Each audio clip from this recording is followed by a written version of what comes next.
imaginário de Goa está necessariamente ligado às palmeiras, ao mar, ao turismo, ao paraíso. E foi sempre assim desde tempos imemoriais. Um dos primeiros relatos que há memória, no Mahabharata, que é um dos livros de referência do hinduísmo, fala que o Lord Parasurama, que é a sexta reencarnação do Lord Vishnu, foi ao alto da montanha, atirou uma seta, a seta caiu no mar e conquistou este território, a que se chamou Gomantak, que quer dizer uma planície fértil onde as vacas vão pastar. E para aqui veio restabelecer as feridas da sua batalha. Esta noção de paraíso restabelecedor ficou até aos nossos dias. Nos tempos dos portugueses, os portugueses criaram aqui um hospital onde os barcos, as nossas naus paravam para os marinheiros curarem as suas doenças, para depois daqui seguirem para novos mundos.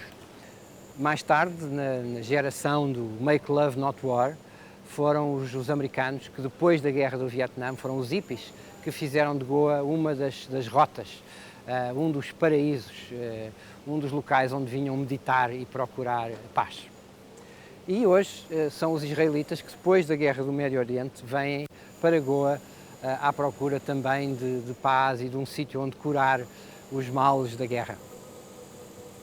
E estas ondas de colonizadores, porque é um tipo de turismo que não é para o fim de semana ou para a semana, é um tipo de turismo que vem para ficar um mês, uns meses, uns anos, e às vezes por aqui fica. Este tipo de colonização, dizia, criou necessariamente uma infraestrutura de turismo. Hoje há hotéis de todas as espécies, desde as barracas na praia, que custam €1 por noite, até aos hotéis de 7 estrelas, que custam uma fortuna. E essa enorme indústria turística, hoje o turismo é uma das principais riquezas de Goa, além dos minérios de ferro, da agricultura e da pesca. Essa indústria turística atraiu a cidade mais próxima, que é Mumbai, que está a 1 hora de avião, e os realizadores e as estrelas de Bollywood vêm aqui passar as suas férias. E não só. Vêm à procura de todas as iconografias, de todo o exoticismo de Goa para fazerem os seus filmes. Portanto, encontram aqui cenários e figuração de enormes espécies, são as igrejas, os templos, são as pessoas vestidas de ocidental, são as pessoas vestidas de saris, são os turistas que tornaram-se parte da iconografia de Goa. E, portanto, em todos os dias, nas ruas de Goa, de Panjim, a capital de Goa, há sempre uma equipa de Bollywood a fazer os seus filmes, as suas danças. Como é que esses realizadores têm contado Goa ao mundo? Como é que têm representado Goa? É isso que queremos, ao longo deste programa, partilhar convosco. By the 70s, since Goa was being discovered and expanded as a tourist destination, representation of Goans in Bollywood started and was, Goans were being portrayed as characters in Bollywood. I think the early representations were those of generally of drunkards or those having a jolly good time, as for example in Bobby. Later on, film crews from Bombay started coming to Goa and filming here. But I think the contents were generally, the themes were generally of Bollywood, very few themes that concerned Goa as such. But with the passage of time, stock characters were being portrayed in the Bollywood films. For example, the Gundas would generally be the Bandra or East Indian, so-called Goan or East Indian tough characters from Bandra, who are being portrayed as the bad guys in Bollywood with crosses on their chains. Over a period of time, this kind of representation actually developed anger. It gave vent to anger. And so you had a film like Albert Pinto Ko Gussa Kyun Aata Hai, which tried to show the other side, that whatever was being portrayed in Bombay, that characters were drunkards or that the girls were easygoing, that all this was not true. In fact, Goans do drink, but they are never falling on the road because they know to manage the drink because they were never denied of the drinks. Their lifestyle, drink is a part of their lifestyle, and they have never abused it. Of course, exceptions will be there. But when a Goan is shown in the, on the screen in a Hindi film, he is shown as a drunkard.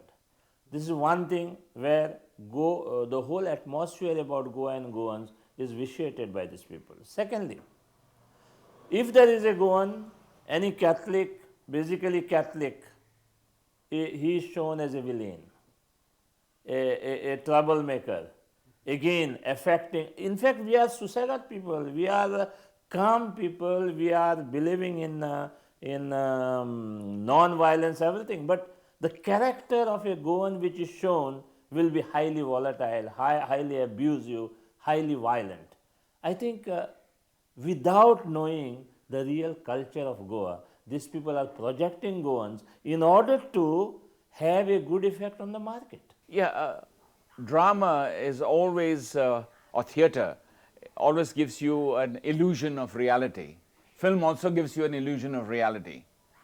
And when the reality occupies these thoughts in the minds of the directors and scriptwriters, then we see a very sad picture, because the reality shown in illusion on stage is that of drunks, of women who are useless, or loud-talking fisher-type women, shrews that need to be tamed, priests who are doubtful in their professional etiquette, and people who hit the bottle and hit the road with the bottle, and hit the wives also in the process, and don't believe in money very much. It's the susagad. It's a paradise. So everything falls in your lap. So all they've got to do is leave the lap open, and everything falls in there. And that's not the true picture of Goa. They are a hard-working people. When I was young, you could see them fishing and ploughing the land and all that sort of thing. And that is not shown. It's a village environment, it's a rural environment, but that rural nature is not shown. And even if you do show the rural cottage or shack, it's the drunk husband and the stupid person that is portrayed. So when are we going to get the happy, bright, intelligent, hardworking, dedicated Goan on film, which is the reality? I'm sorry to say that the kind of stereotypical representation in Bollywood of Goa is offensive. If I was Goan, and I mean I am by residence but not by birth, and Goans keep calling us Bairos, but never mind. I would be offended if I was Goan, because the stereotype of a skimpily clad girl with dubious or non-existent morals, or the auntie who runs a drink shop, or the guy who's sort of lying drunk under a coconut tree. I mean, these are offensive and very narrow depictions of this wonderful place. As I said, Goans are conservative, and when they find themselves being portrayed as very permissive, it does create a sense of anger in them. Moreover, I think a higher influence or a bigger influence is that tourists who come into Goa tend to come into Goa with that image of the permissive Goan or the liberal Goan.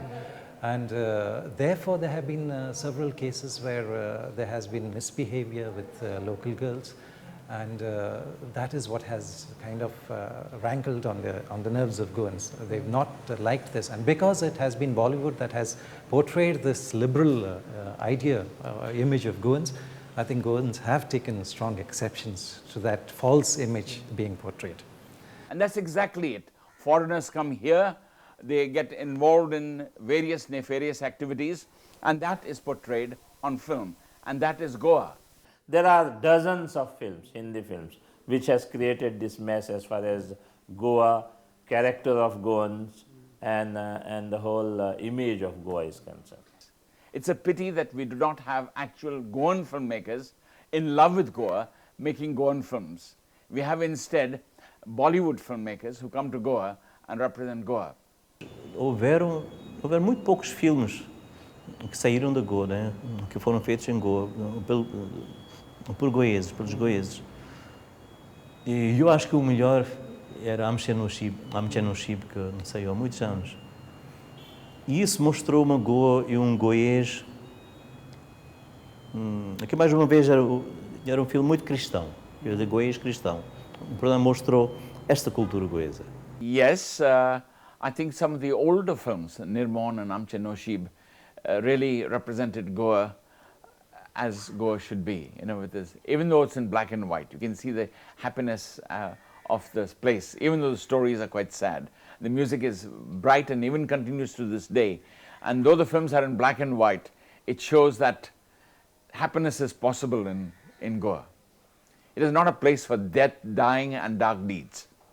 E eu acho que em toda parte do mundo a gente tem esses clichês, né? Os goeses também têm muitos clichês de muita gente de toda parte do mundo e de outra parte da Índia. Os goeses sempre pensaram que o sardarjis, por exemplo, tinha umas qualidades, que essa gente do sul que usa lunguis, temos outras qualidades. E francamente, nós goeses somos tão racistas que pensamos que todos os outros são sujos. E que só nós somos cultivados e não sei isso, não sei aquilo. There is a certain consciousness of being a Goan. You know, because I remember after 1961 how often, even though Goans who lived in India, meaning for practically their entire lives, would always see Goa as being different from India. You know, you would get into arguments. You say, what do you mean? You mean Goa is not part of India? You know, you'd get into arguments like this. Well, of course, those arguments no longer exist, but the fact was that it was to a large extent like that in their consciousness. It was something, it was not part of Portugal certainly, but it certainly wasn't part of India, you know. So it was, for some people, this was a consciousness. Of course, it's worn off with time. I mean, you know, 48 years down the line or 47 years down the line, it's changed. But even then, there are certain characteristics, certain attitudes that have remained, that you feel a certain familiarity, you know, that people from southern Europe feel a certain familiarity and you don't know what it is. You know, there is a certain familiarity which you have, like you go out to a restaurant and suddenly you have a caldine or something which is very close to Portuguese cuisine, you know, and then you suddenly, you know, little things like that, or you go to a church, you know, and then you hear a violinist play, usually out of tune, you know, all those delights, you know, all those wonderful delights of Goa, you know, and you suddenly see how distinct it is from the rest. You know, the moment you cross the border, it's not anymore the same. You can look at a stereotype of a lady in a black dress on her way to church, you know, on a rainy Sunday. Emerald fields and, you know, a top shot of this lady walking down this sort of tamdi or, you know, the red soil, walking to this white painted church. Now that's a stereotype as well in that sense of a cliched image of Goa. E é isso que a gente do resto da Índia acha interessante, né? Porque o hinduísmo eles têm em toda a parte da Índia e tem um hinduísmo muito mais sofisticado, muito mais culto, muito mais... Tem templos fantásticos no resto da Índia, enquanto em Goa todos os templos fantásticos, desculpe-me dizer isto, mas foram destruídos pelos portugueses. E é por isso que a gente do resto da Índia acha o cristianismo aqui mais interessante, porque não tem isso no resto da Índia. Soon after liberation, we were under the impression, including myself at the younger age, that Goa is inhabited by Catholics. That was our majority, and that was the impression that is given to the world. But when first election took place in 1963, and United Goans won only 12 seats, remaining 18 by the Maharashtra Gomandak party, we realized that the percentage of Catholics in Goa then was about 40%, and that 60% were Hindus. Not only that, so we had some sort of now evaluation that it is not a Christian state or dominated by Christians. Goa escaped the British. They remained Portuguese. And the presence of Portuguese in Goa was much longer than the presence of British in the rest of India. So Goa had a characteristic that was very distinct from the rest of India. And it developed in a way that seemed to, if you're looking at Europe, then they were looking at Southern Europe, while we were looking at Anglo-Saxon Europe. There was a distinct difference. So even in terms of its westernization, there was a very distinct difference. Now, Goa, as you know, did not, modernization in Goa, the way we look at modernization, which is urbanizing processes, like, the process of becoming an urban society as being a process of modernization, did not take place in Goa. Because the Goans are represented essentially through their villages. So the village organizations in Goa are very strong. And not only are they strong, but they are the essential basis of their cultural life, their family life, their cultural life. Whether it is Hindu or Christian, it really doesn't matter, but essentially that's what it is. So it was quite distinct. And this distinction is what I think make rest of India very curious about Goa. Looking at Goa per se, we had a slightly different history as compared to the rest of the country, because the entire country was under British rule, whereas we came under the Portuguese rule. In fact, we were one of the first states in the country to be colonialized. Now, having said that, yes, there is a very strong Portuguese influence. Goans and the entire culture has seen a very unique blend of Portuguese culture as well as the local culture, which has uniquely harmonized itself. We see a very strong component of the population is a Catholic population, but you would see that there are hardly any communal tensions. Everybody lives in peace, everybody has respect for each other's religions, and that is what Goa is all about. We have been an example for the rest of the world to follow. We have taken in the best from other world civilizations, yet at the same time I could emphatically say that Goans have retained their own traditional charm, their own traditional touch. And I think all this becomes very exciting, especially for the West, because they see that two cultures intermingling and living and coexisting side by side and not getting overpowered with each other. It's a very unique and harmonious blend. I think that what makes Goa very beautiful. If today not only the government of Goa but government of India wants to attract people to Goa, they have to project Goa as a fusion of East and West. But sometimes some traveling agents have done it without maintaining any limit, which is bad. But one thing we must remember, that Goa is having this attraction as far as tourism is concerned because of this state of mind, that is, Goa is a fusion of East and West. Holding two very important chairs, which is the Director General of Information and Tourism and the ESG chair.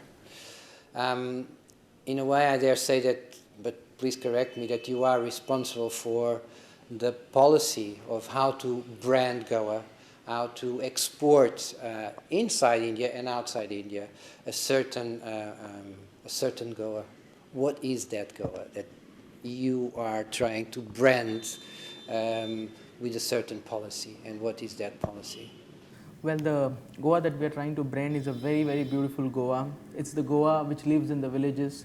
It's Goa which lives in the mountains. It's the Goa which lives on the bank of beautiful unpolluted rivers. And it's Goa, after all, what it is known for. Goa as a beautiful pearl of the Orient, which is on the best seashores, some of the best seashores of the world, coupled with the fact that there are some of the most delightful, hospitable and warm people that you would ever find on any parts of the globe. So that's the kind of Goa that the government is keenly looking to brand itself as a uniquely positioned state in the whole of the world, perhaps, so that the tourists from all over the world should come and get a taste of the Goan hospitality and live in the lap of nature, unpolluted nature and beautiful environments. That's what we are looking for. And also, being one of the main activities of the Entertainment Society of Goa, the organization of IFI, the film festival, what is the role of the film festival in this global policy? Well, when the film festival first came to Goa in 2004, it was supposed to be that Goa, being a very important international tourist destination, did not have anything which is such a very important global event. So then the policy makers of the day thought that Goa should host something very international. That's how the IFFI started moving to Goa. Now Goa is the permanent venue of the festival. So what we are trying to do is that IFFI is supposed to be the spearhead of it's going to be one of the important means to an end, and that end is that Goa should eventually develop as the hub of entertainment based activities. By entertainment we mean a lot of activities. It could include shooting, it could include production, it could include pre and post production facilities in Goa. We are also looking at tapping the natural creative talent of Goans and utilizing them in this very creative sector, because as you know, we are the smallest state in the country. We are endowed with some of the most beautiful natural resources.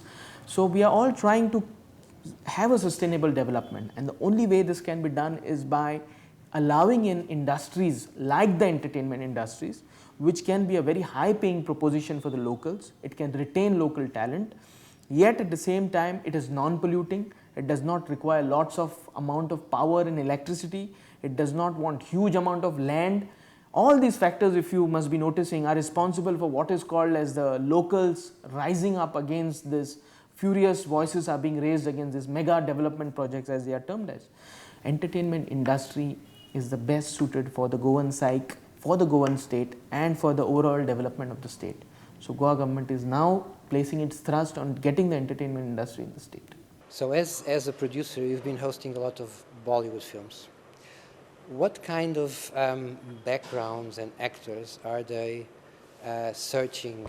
Why do they come to Goa? What do they want from Goa? What is the type of Goan soul that they want to capture? Basically, when we have the people coming in from Bombay, Bangalore, Delhi, and from various parts of India, what I think they lack, like in the rest of the country, is the beaches, the scenic beauty, the ambience, the hospitality, and cultural heritage which Goa has to offer, I think, which is the essence of the Goan identity. Bollywood people prefers Goa due to 2-3 reasons. One reason is that our Mumbai sea is so dirty that if you go to any beaches of Bombay, you find dirt water, all the nalas water, all the rubbish water is just put into the sea, and it becomes a very dirty water, and so in camera it looks so dirty that we don't love to shot in beaches in Bombay. Now there is beaches is also in south. Madras having good beach, and also if you go to Pondicherry having very good beach. But Goa having beaches and also not so much clean water, but more clean water than we are having in our territories. So when we prefer to go some beach shooting, it is for Bollywood, it is most nearer destination is Goa. Because you can half an hour by flight you can reach Goa, by bus by 10 hours you can go and reach to Goa, by car also having.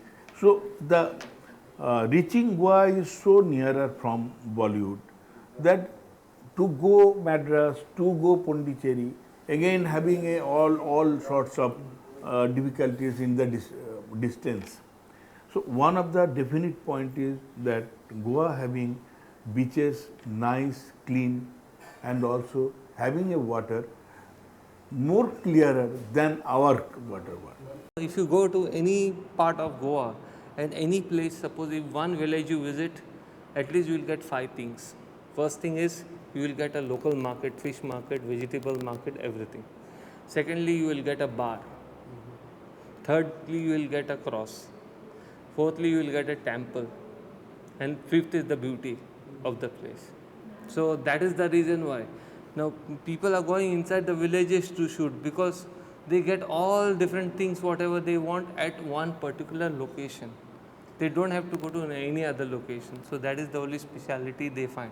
Whereas in other states they have to run one shot here, another shot at the 35-40 kilometers further.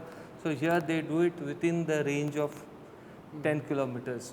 So lots of things are there to shoot there. Bollywood people go to Goa.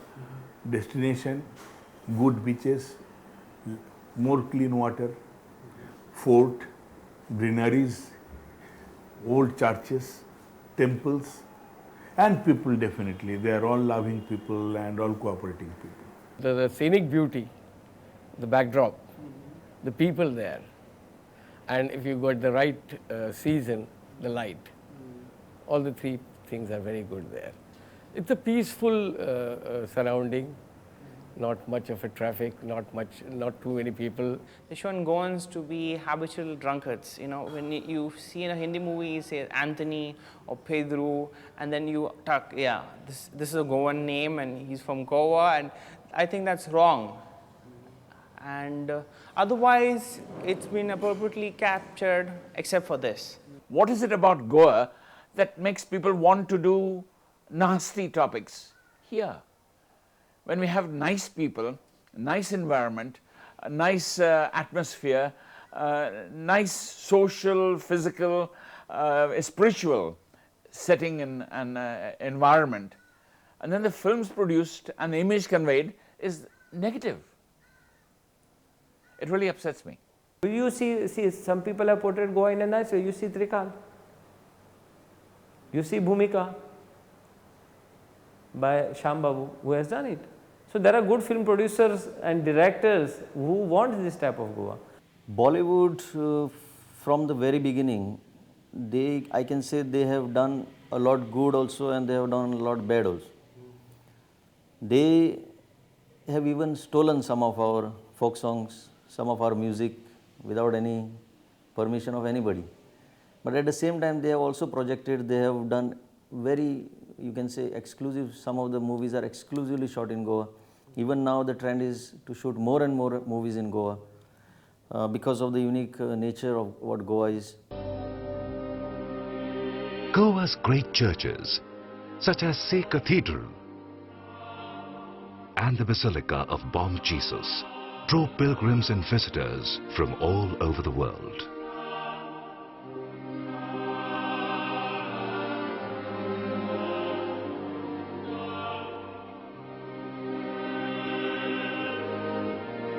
The richly carved and painted interiors are testimony to the craft of Goan artisans.